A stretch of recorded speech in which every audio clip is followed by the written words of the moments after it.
नमस्कार बच्चों, स्वागत है एक नए क्वेश्चन में।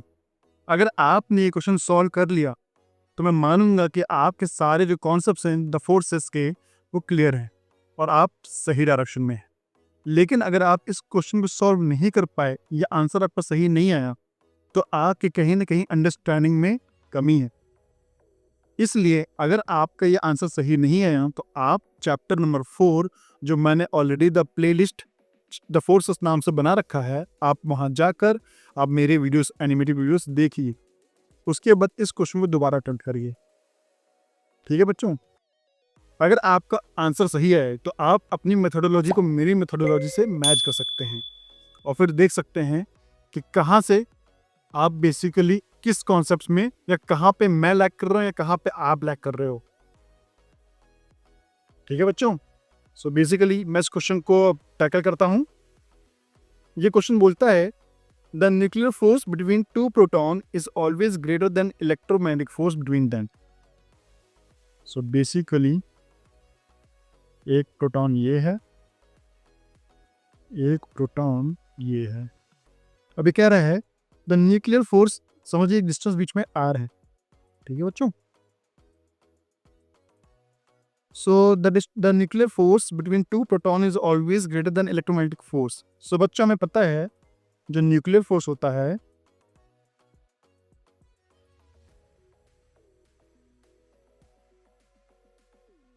वो तभी होता है व्हेन जो बीच में जो डिस्टेंस होता है वो हमेशा जो आर की वैल्यू बेसिकली लेस देन 10⁻⁻15 होता है।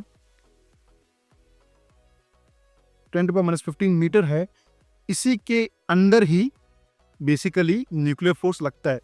और अगर आर की वैल्यू 10⁻⁻15 मीटर से ज़्यादा बड़ी है तो न्यूक्लियर फोर्स लगभग नेग्लिजिबल होता है। तो इसका मतलब ये है। और इलेक्ट्रोमैग्नेटिक फोर्स, एक बार इलेक्ट्रोमैग्नेटिक फोर्स को भी लिख लेते हैं, उसके बाद डिसाइड करते हैं। 1/4πε0 Q1 Q2 upon R square.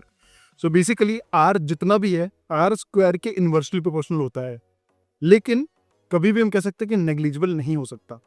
But nuclear force 10⁻15 से जैसे ज़्यादा दूर जाएगा वो नेग्लिजिबल हो जाएगा। सो पहला जो स्टेटमेंट है इज ऑलवेज, वो पॉसिबल नहीं है। ऑलवेज तो नहीं है, न्यूक्लियर फोर्स ज़्यादा हो जाएगा जब उनकी डिस्टेंस 10⁻15 से कम होगी। सो पहला ऑप्शन गलत है, क्योंकि इलेक्ट्रोमैग्नेटिक फोर्स बढ़ सकता है अगर 10⁻15 से डिस्टेंस ज़्यादा हुई, और न्यूक्लियर फोर्स 10⁻15 मीटर से ऊपर लगभग नेग्लिजिबल या जीरो ही होता है। इसलिए ऑलवेज तो नहीं होगा, कम भी हो सकता है, ज़्यादा भी हो सकता है। ऑप्शन बी है the electromagnetic force between two proton is always greater than the gravitational force between them. So बच्चों इलेक्ट्रोमैग्नेटिक फोर्स की बात कर रहे हैं तो यहाँ पे हम फिर से इलेक्ट्रोमैग्नेटिक फोर्स का हमें पता है, हम यहाँ लिख लेंगे 9 × 10⁻9, ये होता है 1/4πε0 की वैल्यू।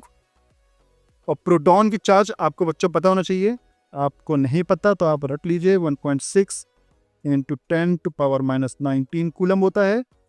और चूंकि स्क्वायर है, क्योंकि दोनों प्रोटॉन है तो स्क्वायर हो जाएगा, और डिस्टेंस आर स्क्वायर है।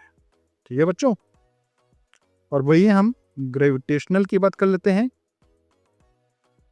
तो ये होता है capital G m1 m2 upon R square.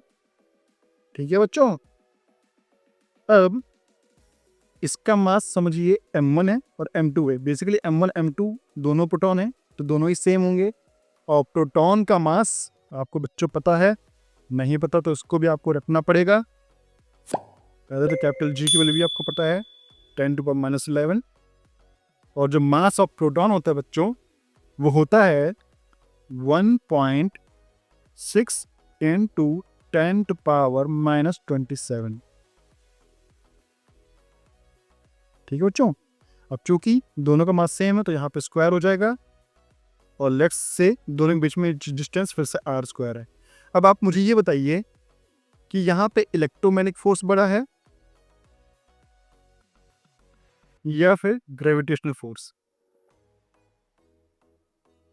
अब ये देखिए यहाँ पे 10⁻⁻19 है और नीचे वाले में 10⁻⁻27 है, ठीक है। तो बेसिकली हम केवल फिर से लिख लेते हैं इसको, इलेक्ट्रोमैग्नेटिक फोर्स को हम सिंप्लीफाई कर लेते हैं, 9 इंटू 10⁻9 इंटू 1.6 का स्क्वायर और 10⁻⁻19 का स्क्वायर करेंगे तो बच्चों कितना हो जाएगा, 10⁻⁻38 बाय आर स्क्वायर। या फिर हम इसको क्या लिख लेते हैं बच्चों, 9 इंटू 1.6 का स्क्वायर इंटू 10⁻⁻38 और 10⁻9 है तो बच्चों जुड़ जाएगा बेसिक मैथमेटिक्स, 10⁻⁻27 हो जाएगा, ठीक है बच्चों, बाई आर स्क्वायर। और यहाँ पे हम ग्रेविटेशन को एक बार सिंप्लीफाई कर लेते हैं। ग्रेविटेशन को सिंप्लीफाई करने के हमें आ जाएगा 6.67 इंटू 1.6 का स्क्वायर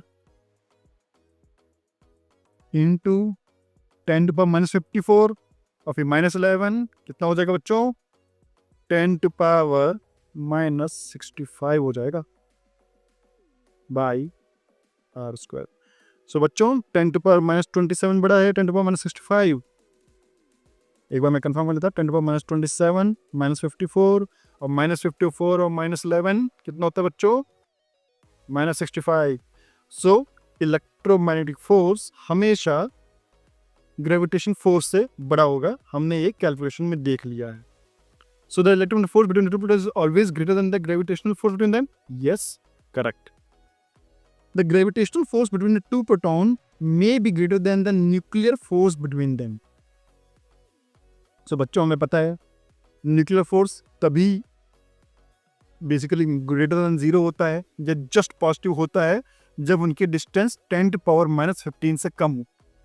बट ग्रेविटेशनल फोर्स तो कुछ ना कुछ तो होगा ही, 0 तो नहीं होगा। इसलिए the gravitational force between two proton may be greater than, course yes, अगर 10⁻⁻15 से डिस्टेंस बड़ा है तो ग्रेविटेशन फोर्स बड़ा हो जाएगा, क्योंकि न्यूक्लियर फोर्स उस पर्टिकुलर डिस्टेंस पे लगभग 0 ही होता है। सो ये भी हो सकता है, तो मे भी बोला है तो हम कह सकते हैं कि हाँ, इज ऑलवेज होता तो हम ऑफकोर्स मना कर देते, बट मे भी है, ठीक है, सही है। चौथा ऑप्शन है बच्चों, electromagnetic force between two proton may be greater than. फिर से बच्चों ध्यान देने वाली बात है, यहाँ पे लिखा है may be greater than the nuclear force between acting between them. So of course अगर ग्रेविटेशन फोर्स तो हमें पता ही है इलेक्ट्रोमैग्नेटिक फोर्स बड़ा ही होता है। सो न्यूक्लियर फोर्स लगभग 0 होता है if R is greater than equal to 10⁻⁻15 metre, और इससे ऊपर इलेक्ट्रोमैग्नेटिक फोर्स तो ऑफ कोर्स बड़ा होगा ही होगा if for any value of R, sorry, अगर इलेक्ट्रोमैग्नेटिक फोर्स बड़ी होगा if R is greater than equal to 10⁻⁻15 metre. So हाँ बच्चों, अगर ग्रेविटेशन फोर्स ज़्यादा बड़ा हो सकता है तो इलेक्ट्रोमैग्नेटिक फोर्स तो हो ही सकता है। सो ऑप्शन डी भी करेक्ट है।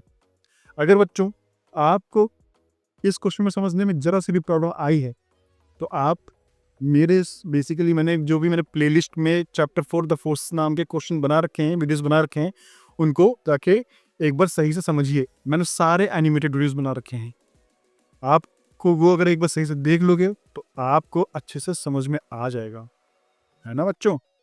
और अगर आपने ये क्वेश्चन सही कर लिया है तो बल्ले बल्ले, और नहीं कर पाए हैं तो आपको दोबारा से रिवीजन की ज़रूरत है। चलते हैं अब नेक्स्ट वीडियो में, कब तक के लिए धन्यवाद।